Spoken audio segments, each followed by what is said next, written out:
Pangalawang salita naman, pangalawang mensahe, ang sabi niya, ang kasamaan at kasakiman ay matatapos na, sisingilin na kayo ng Diyos Ama. Sa paggamit niyo na inyong kapangyarihan at impluensya at ang inyong pera na galing naman sa kasamaan, kayo ay hatulan na ng Diyos at mula nang kayo'y naging kahaman sa pera, naging kahaman sa kapangyarihan, ang Diyos ay nagmamasidlan sa inyo. Kaya magsisi na kayo habang hindi huli pa ang lahat. Dahil sapagkat pag naningil na siya sa taong ito, ay talagang ang inyong mga kaluluwa ay talagang madadarang sa dagat-dagatang apoy o impyerno. Habang may oras pa, mga kaibigan ko, bigyan niyo halaga ang Diyos. Huwag niyo bigyan halaga ang anuman nasa inyo ngayon. Sapagkat kung ano mga hawak niyo ngayon, pera, kayamanan, kapangyarihan, ay hindi mo mabibigit yan sa iyong pangalawang pupuntahan. Ang iyong pangalawang puntahan ay impyerno kung hindi ka magbabago siyang ginagawang kasama ngayon.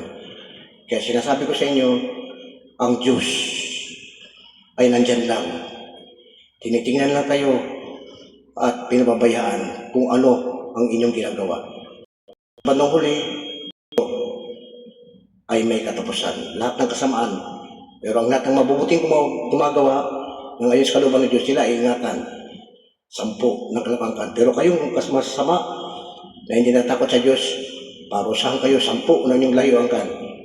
Ay inyong mga kaluluwa ay madadarang talaga sa dagat-dagatang apoy impyerno sa kanyang paniningil. Kaya isang pinakamalaga sa tao ngayon ay ang buhay at ang Diyos na siyang nagbibigay buhay sa bansa. Magandang araw sa inyo lahat. Paalam hanggang sa muli.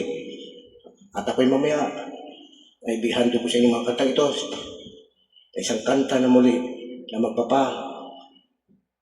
saya naman sa mga taong nalungkot, naghihirap, at higit sa lahat, walang mapuntahan, kundi ang umasa sa pagbabago ng bansang Pilipinas.